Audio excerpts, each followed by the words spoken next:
अब तक हमने ये समझा कि केमिकल बॉन्डिंग क्या होती है और कितने प्रकार की होती है। हमने पिछले वीडियो में आयनिक बॉन्ड या इलेक्ट्रोवैलेंट बॉन्ड पर चर्चा की थी। उसी कड़ी में आज हम पढ़ेंगे कोवैलेंट बॉन्डिंग के बारे में। जैसा कि आप सब जानते हैं कि एटम्स अपना ऑक्टेट या ड्यूप्लेट पूरा करने के लिए इलेक्ट्रॉन्स का लेन देन करते हैं, लेकिन ऐसा केवल आयनिक बॉन्ड फॉर्मेशन में मुमकिन है, क्योंकि इसमें ग्रुप 1, 2 और 13 के मेटल्स अपने वैलेंस इलेक्ट्रॉन्स को लूज़ करते हैं और ग्रुप 15, 16 और 17 के नॉन मेटल्स उन इलेक्ट्रॉन्स को गेन करते हैं और फिर एक दूसरे से कंबाइन करके आयनिक या इलेक्ट्रोवैलेंट बॉन्ड बना लेते हैं। जबकि नॉन मेटल्स के एटम्स जिनके आउटर मोस्ट शेल में आमतौर पर 5, 6 और 7 इलेक्ट्रॉन होते हैं। हालांकि एक्सेप्शन के तौर पर देखा जाए तो इसके वैलेंस इलेक्ट्रॉन्स 4 और हाइड्रोजन का वैलेंस इलेक्ट्रॉन केवल 1 होता है।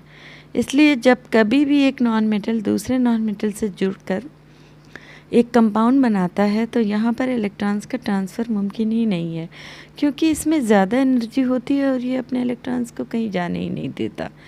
तब इसके लिए दूसरा तरीका एप्लीकेबल होता है, जो है म्यूचुअल शेयरिंग, यानी मिलजुल कर हिस्सेदारी कर लेने का।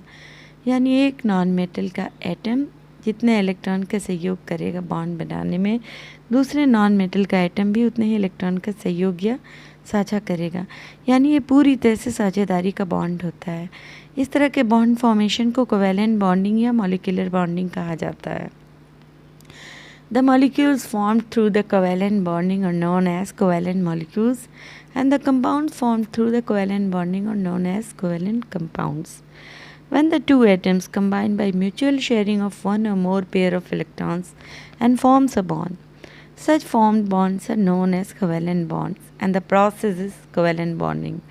The term mutual sharing means the sharing of equal electrons of atoms of a molecule by their own consent. अपने नियरेस्ट नोबल गैस की स्टेबिलिटी को पाने के लिए जब भी एक नॉन मेटल दूसरे नॉन मेटल से जुड़ता है, तब वो अपने इलेक्ट्रॉन्स का साझा करता है और परिणाम स्वरूप कोवैलेंट बॉन्ड का फॉर्मेशन होता है। चलिए हम इसका एक उदाहरण लेते हैं। हाइड्रोजन क्लोराइड या क्लोरीन मॉलिक्यूल में हाइड्रोजन और क्लोरीन दोनों ही नॉन मेटल्स हैं। दोनों आपस में एक एक इलेक्ट्रॉन का साझा करते हैं और एक कोवैलेंट बॉन्ड बना लेते हैं। दो सेम नॉन मेटल्स के बीच में भी कोवैलेंट बॉन्ड बनता है। जैसे दो क्लोरीन एटम्स एक एक इलेक्ट्रॉन का साझा करके कोवैलेंट बॉन्ड बना लेते हैं। कोवैलेंट बॉन्ड्स 3 तरह के होते हैं: single covalent bond, double covalent bond और triple covalent bonds. Single covalent bonding में सिर्फ 1 पेयर ऑफ इलेक्ट्रॉन्स का साझा होता है। इसको एक शॉर्ट लाइन से डिनोट किया जाता है।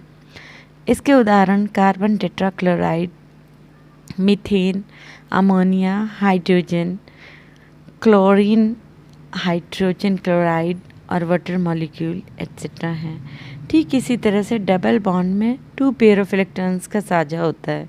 इसको 2 शॉर्ट लाइन से डिनोट किया जाता है। इसके उदाहरण हैं कार्बन डाइऑक्साइड मॉलिक्यूल्स और oxygen molecules. Triple covalent bonds में 3 पेयर ऑफ इलेक्ट्रॉन्स का साझा होता है।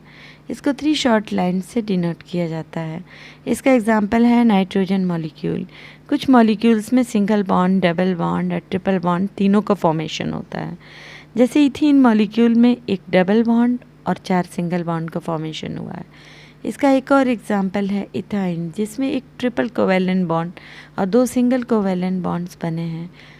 किसी भी परमाणु या एटम की सहसंयोजकता उसके इलेक्ट्रॉन्स की वो संख्या होती है जो शेयर्ड पेयर बनाने में योगदान करती है।